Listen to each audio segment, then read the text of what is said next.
안녕하세요. 오늘도 사연 살롱을 찾아주셔서 감사합니다. 저는 씩씩하고 건강한 아들을 둔 40대 아줌마예요. 요즘 한창 포켓몬에 빠진 아들의 이야기를 들으며 하루를 마무리하는 게 일상이죠. 다른 애 엄마들은 아이들이 게임하는 거 내버려두면 버릇 나빠진다고 하는데 저는 아들이 신나서 얘기하는 걸 말릴 수가 없어요. 왜냐면 저희 아들이 이렇게 밝은 모습을 되찾은 게 얼마 되지 않은 일이기 때문입니다. 불과 얼마 전까지 저희 아들이 애답지 않게 어두워진 시기가 있었는데요. 그 이야기에 대해 풀어놓고 싶어서 이렇게 제 사연을 보내게 되었어요. 저는 판사인 아버지와 고등학교 선생님인 어머니 밑에서 유복하게 자란 외동딸이었습니다. 이것만 들으면 사람들이 절 좀 다르게 보긴 합니다만 저는 정말 평범하게 자랐어요. 제 주변 친구들도 저희 부모님 직업을 말하기 전까지는 전혀 모를 정도로요. 보통 판검사 부모님을 둔 자녀들은 학교에 들어가면서부터 끊임없이 법조계로 진학할 것을 강요받는 데에 비해 저는 부모님의 간섭이 전혀 없었거든요. 저희 아빠는 오히려 제가 좋아하는 일을 찾으라는 얘기를 더 많이 하셨어요. 판검사 그거 뭐 별거냐? 그냥 건강하고 네 적성에 맞는 일 고르면 그뿐이다. 대신 마음을 정했으면 열정을 다해야 해. 그리고 그 모든 것보다 중요한 건 인성이다. 아무리 능력이 좋아도 인성이 바닥이면 언젠간 망하게 되어 있어. 당신은 보영이 너 네 아빠 말 방패 삼을 생각 말고 적성에 맞는 일 찾기 전에는 학교 공부 게을리하지 말어. 알겠어? 넌 어쩜 엄마가 수학 선생인데 매번 수학 시험만 제일 못 보니? 한 번 80점대 맞은 것 같고 애 너무 뭐라고 하지 말어. 우리 보영이는 야무져서 제 살 길 잘 찾아갈 거야. 참나, 나만 나쁜 엄마지 맨날. 누가 우리 엄마들은 나쁘대. 내가 좀 더 열심히 해서 다음 시험은 더 잘 볼게요, 엄마. 집안은 늘 화목했고 부모님이 자상하지만 강단 있게 절 키워주셔서인지 저는 얼마 안가 진로를 정할 수 있었어요. 저는 학교에서 갔던 클래식 공연에서 첼로의 매력에 빠져 그때부터 첼로를 배우게 되었죠. 한 번 결정하면 열정을 다하라는 아빠의 가르침대로 밤낮 없이 연습을 했고 예고 예대에 모두 합격할 수 있었습니다. 졸업 후엔 대학 강사로 일하며 틈틈이 입시생들 과외도 했죠. 제가 주로 일하던 곳은 예술회관도 있고 아빠가 계신 법원도 있는 지역이라 아빠랑 같이 만나서 퇴근할 때도 종종 있었어요. 어쩌면 그 지역에서 남편을 만난 건 이미 정해진 수순 같은 건지도 모르겠네요. 저희 둘 다 음악 연습과 각종 법률 사무소가 가득한 지역에서 살다시피 했으니까요. 꽤나 규모가 큰 법무법인에 다니던 남편은 한 카페에 있던 저에게 번호를 물어보았고 그걸 계기로 저희는 연인이 되었거든요. 당시 남편은 치매가 있으신 아버지를 요양원에 맡기고 부양하며 살고 있었어요. 남편은 자신의 가정사를 이야기할 때 상처가 많은 듯이 보였죠. 아버지가 나 어렸을 때만 해도 공장을 운영하시던 분이었는데 한순간에 보증을 잘못 서시는 바람에 인생이 완전히 꼬이셨어. 아버지 뒤통수를 친 삼촌은 나도 아는 삼촌이었는데 빚 보증이라는 게 얼마나 무서운지 몰라. 한순간에 아버지 공장이 넘어가고 우리 가족이 빚쟁이가 되니 말이야. 세상에, 당신도 당신 부모님도 고생이 너무 많았겠다. 엄마가 가장 크게 고생하셨지 뭐. 아버지는 그 길로 나랑 엄마만 두고 자취를 감추셨거든. 어디서 뭘 어떻게 한 건지.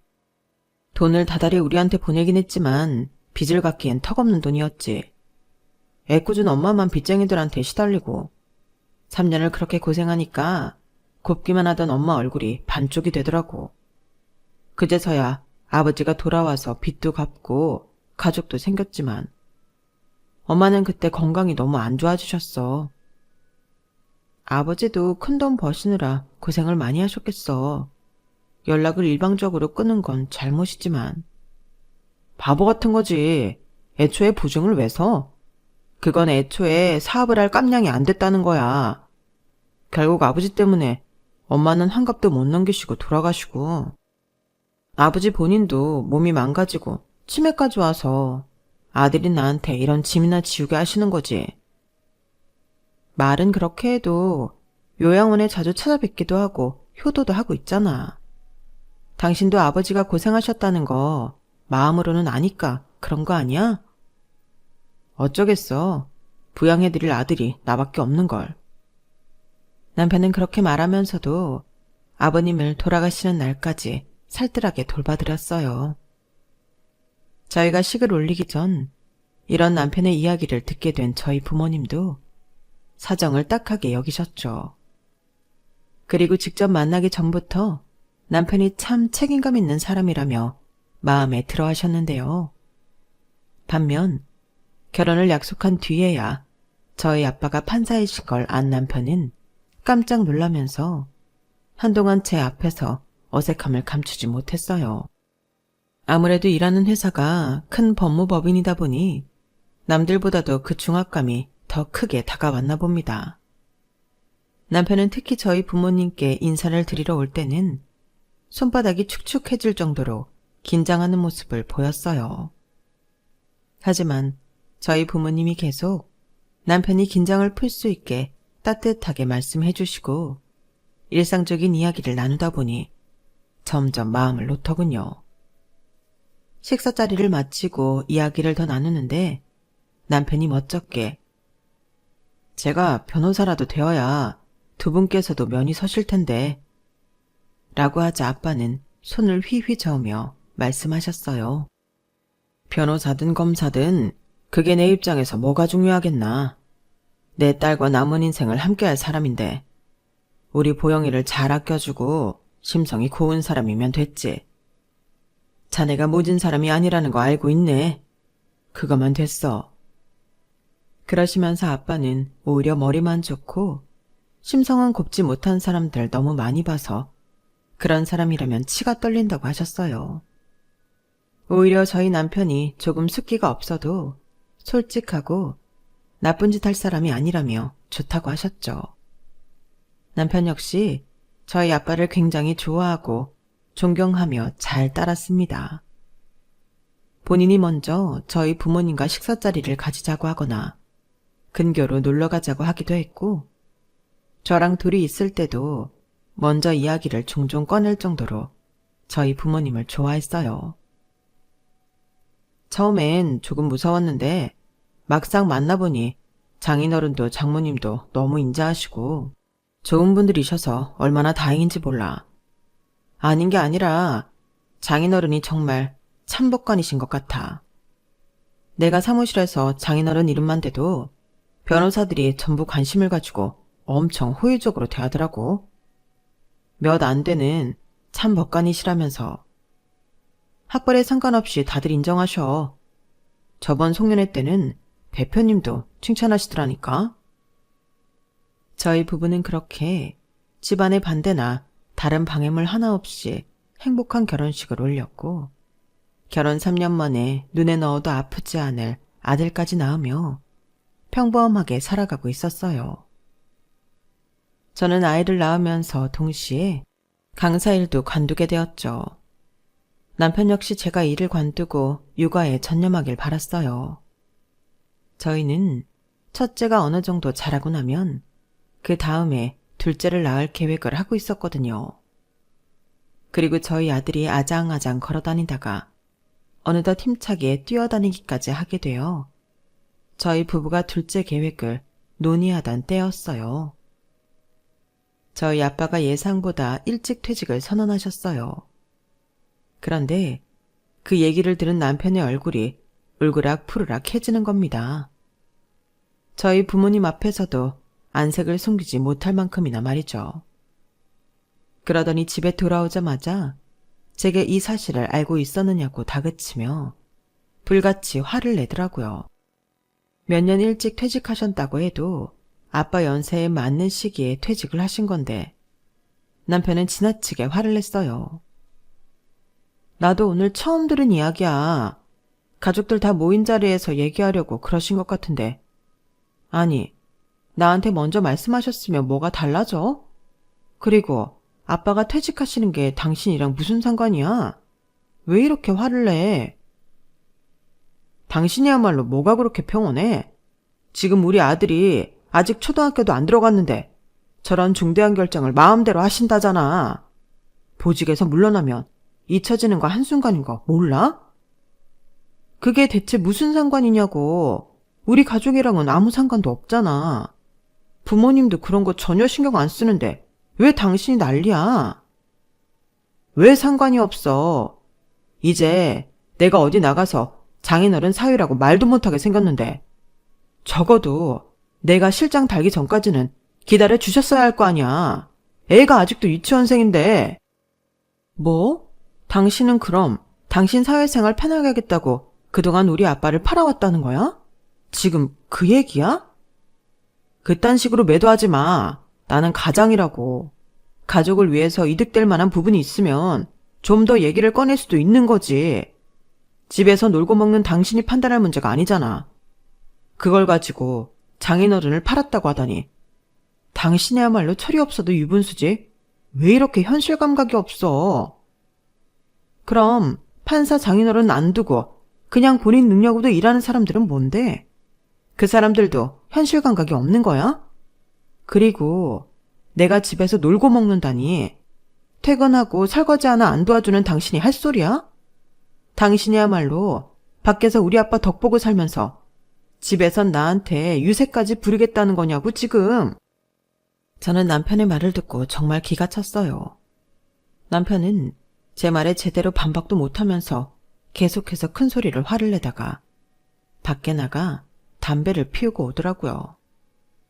그 일로 저희는 몇 날 며칠 동안 서로 얼굴도 제대로 안 쳐다보고 사이가 멀어졌죠. 그렇다고 남편이 이렇게 말하며 화를 냈다고 부모님께 말씀드릴 수도 없는 노릇이니 저는 일단은 누구에게도 그때 그 일에 대해 말하지 않고 있었죠. 아들을 보며 하루하루를 지내다 보니 차츰 그날의 분노가 가라앉고 무뎌지기는 하더군요. 남편도 일상을 이어가면서 평정을 되찾은 듯 해보였어요. 아들한테는 여전히 좋은 아빠이기도 했고요. 시간이 좀 걸리긴 했지만 저에게도 먼저 화해의 액션을 취해왔기에 몇 달이 지나고 나니 저희는 다시 예전처럼 관계를 회복하게 되었습니다. 그리고 그제서야 저희 엄마가 저랑 둘이 있을 때 슬쩍 이제 화해했냐고 물어보시더라고요. 저는 그제서야 부모님도 다 알고 계시면서 모른 척 해주신 거라는 걸 알게 되었어요. 무엇 때문에 싸웠는지는 모르겠지만 잘 화해했다니 다행이라며 웃으시는 엄마를 보니 왜인지 제 마음이 콕콕 아파왔어요. 그러면서 장서방이 바깥에서 스트레스 받는 일이 많을 테니 화가 나는 일이 있어도 한 번 더 배려해주라며 조언을 해주시는데 남편 편을 들어주시는데도 절 걱정하는 마음이 강하게 느껴져서 저도 울컥하는 마음을 숨기고 알았다고 걱정하지 말라고 웃어 보이며 엄마를 안심시켜 드렸어요. 아빠도 저에게 내색은 안 하셨지만 신경을 쓰고 있으셨던 것 같았어요. 그래서인지 몇 번 저희를 초대해서 남편이 평소 아빠의 물건을 보고 눈을 반짝했던 것들 중에서 벨트나 넥타이 핀과 같은 작은 선물들을 주시기도 하셨죠. 남편은 아빠한테 서너 번 선물을 받고는 기뻐하는 티를 숨기지 못하더군요. 지금 돌이켜 생각해보니 저희 부모님의 이런 노력으로 저희 부부는 조금 더 빠르게 관계를 회복할 수 있었던 것 같네요. 집안 분위기가 좋아지니 남편도 그 영향을 받은 것인지 몇 개월 뒤 남편은 과장직으로 승진을 하기도 했어요. 어깨가 전보다 높아진 채 콧노래를 부르며 출근하는 남편을 보면서 저도 덩달아 기분이 좋아졌죠. 바로 1, 2년 전까지만 해도 남편은 가장으로서의 역할을 잘 하려는 마음이 앞서서 항상 여유가 없는 모습이었는데요. 그래도 과장을 달고 나니 전보다는 조급함이 사라진 것 같아 참 보기가 좋았어요. 그때는 저희 아들도 막 초등학교를 들어갈 때였는데 경제적으로도 여유가 생기게 되니까 모든 것이 순조롭게 흘러가는 것만 같았죠. 하지만 이런 평화로운 시간은 얼마 가지 않아서 깨지고 말았어요. 남편과 제 사이에 또 한 번 큰 갈등이 생긴 것이었죠. 문제는 그 계기가 정말 어이없는 일이었다는 거예요. 이번에도 남편은 저희 아빠 일로 불같이 화를 냈어요. 그 원인은 바로 저희 아빠가 그간 모아오신 돈으로 사업을 시작하겠다고 하신 거였죠. 아빠는 아주 오래전부터 저소득층을 위한 복지 사업을 하고 싶어 하셨거든요. 물론 남편은 과거 아버지의 사업 실패로 사업에 시옷자만 들어가도 진저리를 치는 사람이었는데 그 정도가 생각했던 것보다도 훨씬 심했다는 거였어요. 이번에는 저에게만 따로 얘기를 한 게 아니라 그 자리에서 곧바로 저희 아빠한테 언성을 높이더군요. 아니, 장인어른, 이런 중대한 일을 그렇게 독단적으로 결정하시는 건 좀 그렇다고 생각해요. 저번에 일방적으로 퇴직하신다고 하셨을 때도 그냥 넘어갔는데 사업이라뇨. 아니, 사업이라뇨. 그건 평생 자영업을 했거나 본인 사업체가 있었던 사람들도 쉽게 도전하기 어려운 거라고요. 내가 내 직업 퇴직하고 내가 모은 돈으로 사업하겠다는 게 뭐가 그렇게 잘못되었단 말인가? 내가 자네 허락을 받고 사업을 할지 말지 결정했어야 한다는 건가? 의견을 들어보고 결정하시는 게 좋죠. 저희는 한 가족 아닙니까? 아니, 어떻게 그렇게 위험한 행동을 가족들한테 의견 한마디 안 물어보고 결정하시냔 말입니다. 그래, 일방적으로 얘기하는 것처럼 들렸었다면 미안하네. 내가 사과하지. 그런데 결식 아동들을 위해서 이런 결정을 내린 게 그렇게 자네가 화낼 일인가? 장인어른, 어쨌든 사업이지 않습니까? 한 번도 사업이라는 걸 해보신 적도 없으면서 뭘 믿고 그런 결정을 하신단 말씀이세요? 그건 그냥 여태 모아놓은 재산 다 날리겠다는 소리잖아요. 장인어른은 저희 재율이 생각은 요만큼도 안 하십니까? 자네는 지금 나를 무시하는 겐가? 내가 1, 2년 준비한 일인 줄 알아. 그리고 자네가 재율이를 챙길 생각은 왜 안 하는가? 내가 설령 사업에 실패하더라도 자네가 재율이 아빠인데 자네가 책임을 져야 할 것 아닌가? 내가 자식들한테까지 손 벌릴 정도로 망할 거라 생각하는 거야? 그러지 말란 법이 어딨습니까? 사업하다 망하는 그 많은 사람들이 다 처음부터 망할 거라고 생각하고 시작했는 줄 아십니까? 그리고 저도 재율이 책임질 만큼은 벌고 있습니다. 근데 장인어른이 재산을 전부 환원한다는 얘기는 또 다른 문제잖아요. 재율이 몫은 미리 떼어놓든 따로 관리를 하던 해야 할 것 아닙니까? 뭐야? 자네 지금 이렇게 언성을 높이는 게 결국 다 돈 때문이라는 겐가? 당연하죠. 가족끼리 이런 얘기는 미리 정확하게 하셨어야 하는 거잖아요. 눈앞에서 거액의 돈이 공중분해되게 생겼는데 그걸 가만히 지켜볼 사람이 어딨습니까? 그날 저희 아빠랑 남편이 너무 심하게 싸워서 엄마는 먼저 저희 아들을 데리고 나가셨고 저는 겨우 남편을 말리고 데리고 나왔어요. 그리고 집으로 돌아왔는데 남편은 아직도 분이 풀리지 않았는지 계속 시근덕댔죠. 결국 집에 와서 저희는 한바탕 싸웠어요. 어떻게 우리 아빠한테 그렇게 말을 할 수 있느냐. 당신이 아무리 시아버지의 사업 실패로 고생을 했다 한들 그렇게 심한 소리들을 하는 게 옳은 거냐. 따져보아도 남편은 저희 가족 전체를 세상 물정 모르는 사람들 취급을 하며 제 말을 듣지 않았어요. 그리고 저희 아빠 재산을 가지고 어떻게 뻔뻔하게 그런 말을 했냐고 얘기를 해보아도 말이 통하지 않았죠. 그게 뭐 잘못된 거야? 당신이야. 나가서 돈 한 푼 안 벌어오니 그렇게 한가한 소리 할 수 있는 거지. 애가 이제 10살 됐어. 앞으로 애 학원 안 보낼 거야? 대학 안 보내냐고. 나 하나 벌어서 그거 다 감당할 수 있을 것 같아? 당신이 먼저 일 관두고 육아에 힘쓰라고 했었잖아. 그래놓고 이제 와서 일만 열면 돈도 안 번다면서 하는 거 진짜 치졸한 거 아니야? 당장 나가서 돈 벌어오면 그러면 되겠어? 어? 되겠냐고. 대체 왜 그렇게 뭐 하나 만족 못하고 전전긍긍이야? 그게 같이 사는 사람 얼마나 피말리게 하는 줄이나 알아? 당신 하는 꼬라지 보면 1억을 벌든 100억을 벌든 똑같이 굴 인간이야. 정신 차려. 당신이 나 100억 버는 거 봤어? 100억이 뭐야? 50억만 벌어도 이 정도까지는 안 됐지. 이래서 금수저들이랑은 말이 안 통해. 돈 없이 사는 게 얼마나 힘들고 서러운 일인 줄 알아? 세상 물정 하나 모르는 당신이 지금 내 말을 제대로 이해는 하고 있느냐고. 말이 안 통하는 건 당신이지. 당신이 밖에 나가서 돈 못 번다고 무시당할 직업이야? 그럼 월 3, 400 버는 사람들은 다 거지야?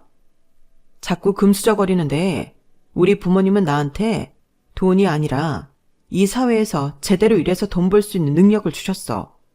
그래서 아빠 돈에 연연해야 하지 않는 거야. 그래서 난 아빠 사업이 잘 되던 말던 재산 다 사회에 환원하신다고 해도 당신처럼 길게 날뛰지는 않아. 알아? 겨우 재워놨던 아들은 울고 애 우는 소리가 들려도 악에 받쳐서 소리를 지르며 싸우다 보니 이게 대체 뭐 하는 짓인가 싶더라고요. 남편에게, 아니 그 사람에게 인간 대 인간으로서 너무나 큰 실망감이 몰려왔고 제 자신에 대해서도 깊은 회의감이 몰려왔어요. 애가 들을 것 뻔히 알면서 언성을 높였다뇨. 결국 제가 먼저 아들을 달래러 들어오면서 싸움은 일단락되었고 저의 부부는 그때부터 남보다도 못한 사이가 되었죠. 저는 살림을 내팽개치고 다시 일을 구해서 경제활동을 하기 시작했어요. 첼로라는 악기가 그렇게 보편적인 악기가 아니다 보니 아무래도 제가 이를 다시 구하는 게 어려운 일은 아니었거든요. 그리고 저희 아빠는 사업을 순조롭게 운영하고 계셨고요. 아빠가 직접 결식아동을 만나기도 하고 다른 사람들에게 후원도 받으면서 아빠가 만든 회사는 조금씩 인지도를 올리고 있었어요. 국내 사업이 조금씩 토대가 잡혀가자 아빠는 해외로도 눈을 돌리셨죠. 당장은 아니지만 5년 뒤쯤 시스템이 안정화되면 그때는 가까운 해외에서도 도움을 줄 수 있으면 좋겠다고 하시더라고요. 저희 아빠가 생각보다 안정적으로 사업을 하시자 남편은 자기가 그렇게 화를 냈던 게 겸연쩍었는지 한동안 코빼기도 비추지 않던 가족 식사 자리에 스멀스멀 다시 오기 시작하더군요. 저희 가족들 모두 그런 남편의 모습이 좋아 보이진 않았지만 그래도 본인이 뭔가 미안한 감정이 들고 느끼는 바가 있으니까 행동을 달리하는 것이라고 생각해서 그냥 받아주었어요. 그래도 가족이니까요. 저와 남편의 사이에서도 다시 대화가 생겨나게 되었고 아이와 함께 셋이 외식을 나가기도 했죠. 그런데 얼마 지나지 않아 저희 가족에겐 또 한 번 엄청난 시련이 닥쳐왔습니다. 이전의 시련들과는 차원이 달랐어요. 저희 아빠 회사에서 세무 회계 일을 담당해주던 사람이 회사 돈을 전부 가지고 도망쳐버린 것이었죠. 이 일을 저희 부모님은 하루아침에 날벼락처럼 닥친 사람들에 의해 알게 되고 말았습니다. 저희 아빠도 모르는 새에 저희 친정집이 담보로 넘어가 있었다는 거였어요. 정말 마른 하늘에 날벼락 같은 일이 아닐 수 없었죠. 원래 그날 아침 저희 아들 등교를 도와주시라고 했었던 엄마가 놀라서 제게 전화를 하시고 저도 그날 오전 레슨을 급하게 취소하고 친정집으로 달려갔어요. 집에 도착해보니 온 사방에 영화나 드라마에서나 보던 빨간 딱지가 붙어있더군요. 아빠는 뭐가 어떻게 된 일인지 파악하시느라 정신이 없으셨고 저는 일단 엄마를 저희 집에 가 계시라고 보내드렸어요.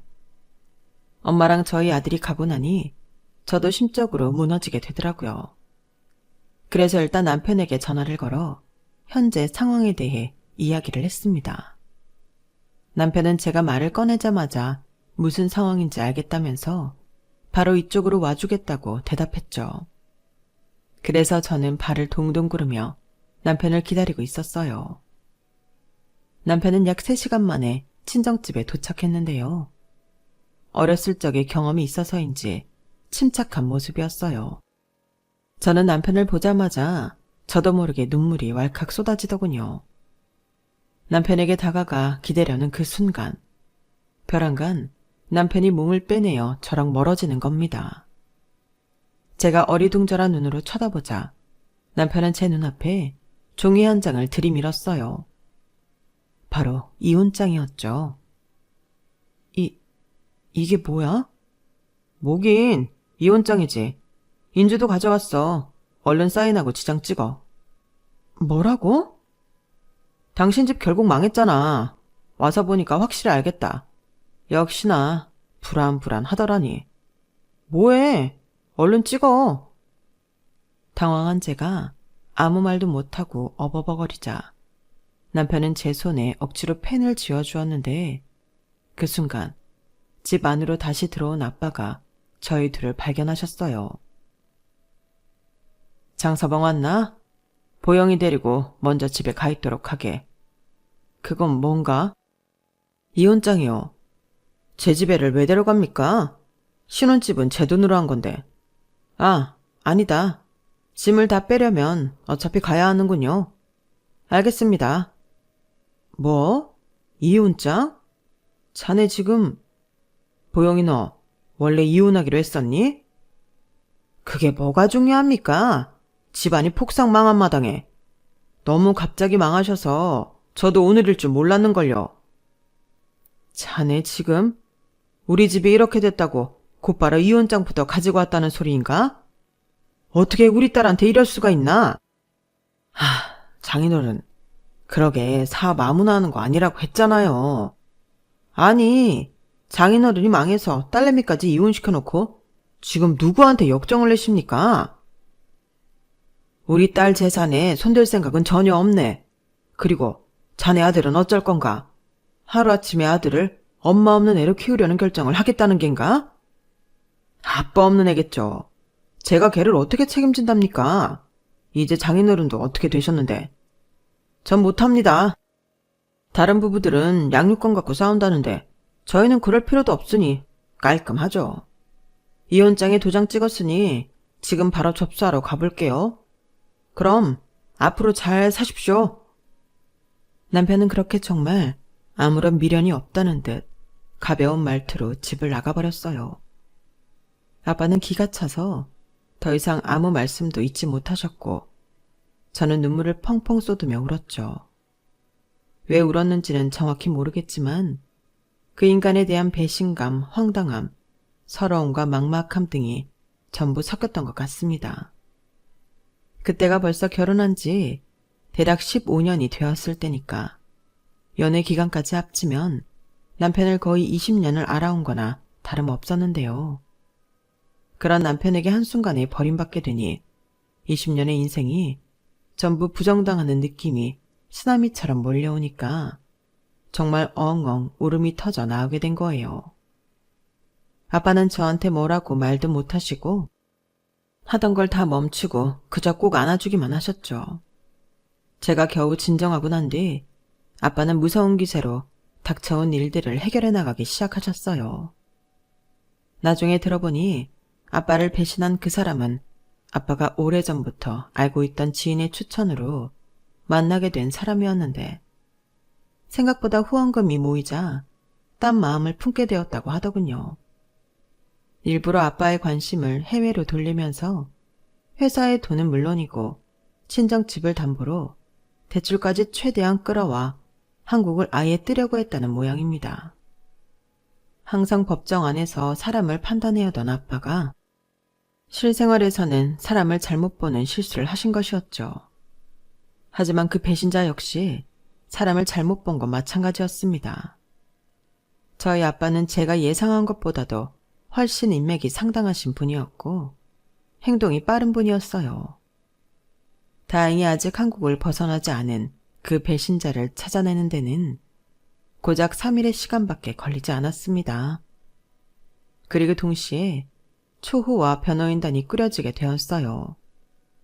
너무 빠르게 잡힌 터라 아직 불법적으로 가져간 돈들을 처리하지 못했던 범인은 그 돈을 그대로 저희 아빠 회사에 토해냈죠.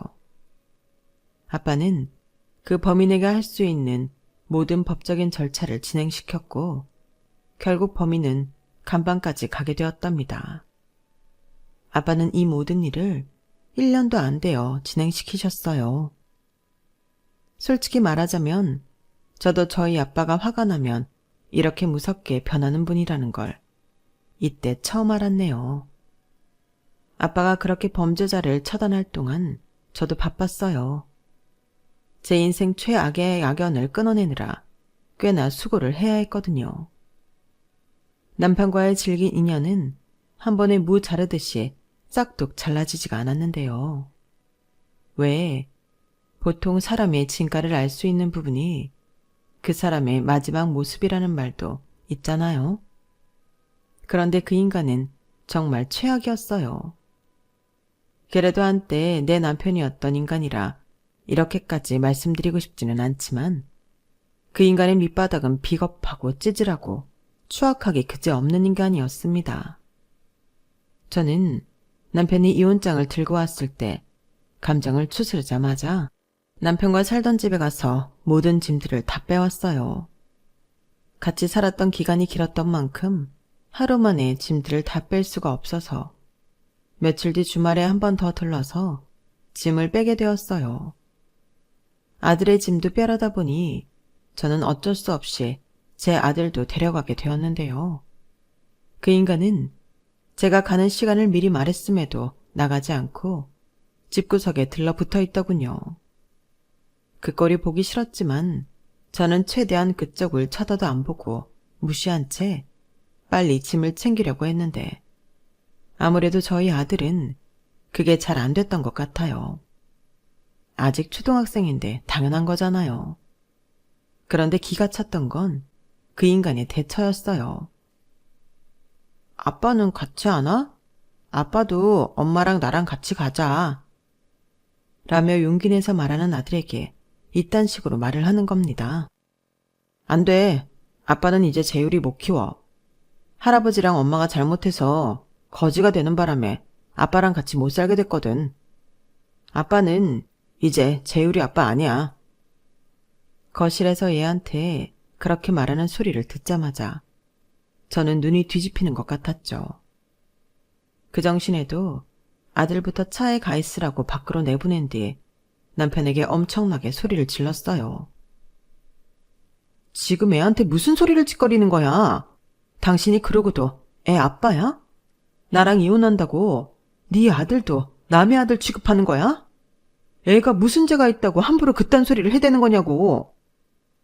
애도 알 건 알아야지. 그리고 지금 화를 낼 사람은 당신이 아니라 나야. 정신 차려. 내가 당신 사기 결혼으로 걸고 넘어져도 할 말이 없다고. 당신은 아닌 게 아니라 처음엔 판사 외동딸이었는데 이젠 그냥 길바닥에 나앉게 생겼잖아. 어디서 멍청하게 사기꾼한테 뒤통수나 맞고 와서 나한테 화를 내. 뭐라고? 당신 진짜 쓰레기구나. 결국 우리 아빠 직업 보고 나랑 결혼했다는 소리야? 설령 그렇다 쳐도 재율이 네 아들이야. 애가 대체 뭘 잘못했냐고. 그딴 인간 말종 같은 소리를 짓거리냐고. 누가 보면 아주 당신은 변호사라도 되는 줄 알겠어? 야, 말 조심해. 참나. 그래, 나 변호사 아니다. 근데 그게 뭐? 나야 앞으로도 일만 잘하면 웬만한 변호사들만큼 벌 수도 있지만 당신은 앞으로 인생이 전부 가시밭길이라고. 그 사기꾼 새끼 잡히지 않는 이상 장인어른이나 너나 평생 개처럼 일해야 할걸? 애까지 키우려니 남은 인생은 다 시궁창이나 다름없을 거라고.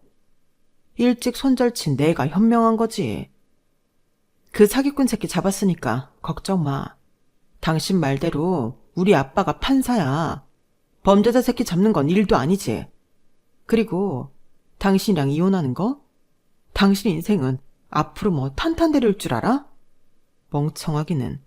그 다음은 너야, 이 쓰레기 같은 자식아. 절대 너 같은 인간한테 유리한 방향으로 이혼하지 않을 테니까 두고 봐. 뭐라고? 그 사람을 잡았다고? 이렇게 빨리? 남편은 제 말에 눈동자가 사정없이 흔들리더니 자세를 곤차 앉더군요. 저는 더욱더 속도를 내서 짐을 정리하고는 그 집을 나오려고 했어요. 그놈이랑은 더 이상 1분 1초도 한 공간에 있기 싫었거든요. 그런데 그 찌질한 인간은 제가 현관에서 신발을 신는 사이 저한테 쭈뼛거리며 다가와서 말을 걸더군요. 갑자기 꼬리를 내리고 슬슬 눈치를 보는데 없던 전까지 제대로 털렸어요. 중요한 것만 가져가고 너무 무거운 건 좀 놓고 가. 이혼장 접수된다고 바로 남남되는 것도 아닌데. 생각보다 이혼장만 접수하고 이혼 번복하는 사람들도 많다잖아. 장인어른 고소장 접수는 하셨대? 어이가 없네. 네가 뭔 상관이야. 생각보다 상황이 빨리 수습되는 것 같으니까 이제는 또 이혼 무르고 싶어? 웃기지 마. 이제 와서 말 주워 담을 생각하지 말고 우리 꼭 이혼하자. 어? 저는 그 말을 끝으로 영영 그 집을 나와버렸죠. 법정 아니면 2번 다시 보고 싶지 않았는데 그 인간은 그 이후로 자꾸만 저를 찾아오더군요.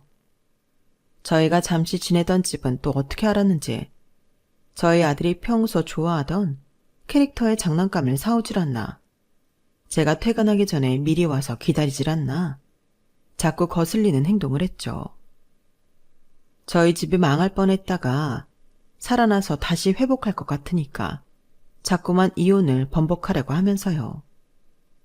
제가 절대로 넘어가지 않고 강경하게 대응하자 이혼을 하더라도 재산 분할에 대해서 차분하게 다시 얘기하자는 등 또 말을 슬쩍 바꾸더군요.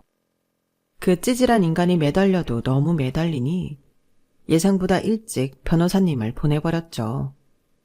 그리고 그때부터 그 인간의 인생은 급격히 벼랑 밑으로 떨어지기 시작했어요. 저희의 이혼 사건은 아빠의 일과는 다르게 초호화 변호인단도 아니고 변호사님 단 한 분만으로도 충분히 해결할 수 있었어요. 저는 변호사님께 그 인간에 대해, 그 인간이 저지른 인간 같지도 않았던 그 모든 행동에 대해 하나도 빠짐없이 말씀드렸고 최대한 증거를 긁어 모았습니다. 그리고 그 인간은 결국 엄청난 금액의 양육비, 이혼 위자료를 저에게 배상해야만 했어요. 그런데 그뿐만이 아니었어요. 맨날 가장이 어쩌고 경제활동이 어쩌고 했던 그 인간은 직장 내에서도 제대로 혼쭐이 나게 된 거였습니다. 본인 말 맞다나 그 인간은 판사인 저희 아빠가 없으면 사회생활을 못하는 인간이었어요. 저와 이혼한다는 소문이 퍼지자마자 같이 일하던 사람들에게 버림받았는데 그동안 일하면서 알게 모르게 공금을 횡령하거나 업무상 배임 활동을 한 내역이 상당했다고 하더군요. 저와의 이혼 소송도 감당하기 버거워서 쩔쩔매던 그놈은 자기 사무실에서도 먼지 알통까지 탈탈 털리게 되자 결국 울면서 저희 친정집에 찾아왔어요. 보영아, 내가 잘못했어. 우리 이혼하지 말자. 어? 장인어른, 제가 죽을 죄를 지었습니다. 제가 잘못 오해를 해서. 오해? 무슨 오해 말인가? 이 박쥐 같은 놈. 그래도 제 잘못은 뉘우칠 줄 아는 놈이고 심성이 악하진 않은 줄 알았더니 이제 보니 지 편한 대로 간에 붙었다 쓸개에 붙었다는 놈이었구나. 저리 썩 꺼지지 못해. 아빠는 그런 남편을 보며 마당에 있던 빗자루로 흠씬 두들겨 팼고 남편은 두드려 맞으면서도 아빠의 바지가랑이를 붙잡고 늘어지며 손이 발이 되도록 싹싹 빌었죠. 결국 경찰을 불러야 그 찌질한 놈을 퇴치할 수 있었네요. 그리고 얼마 지나지 않아 저는 드디어 그놈과 남남이 될 수 있었고 진정한 홀가분함을 느낄 수 있었네요. 그럼에도 제 아들은 한동안 의기소침하고 소심한 아이가 될 수밖에 없었어요.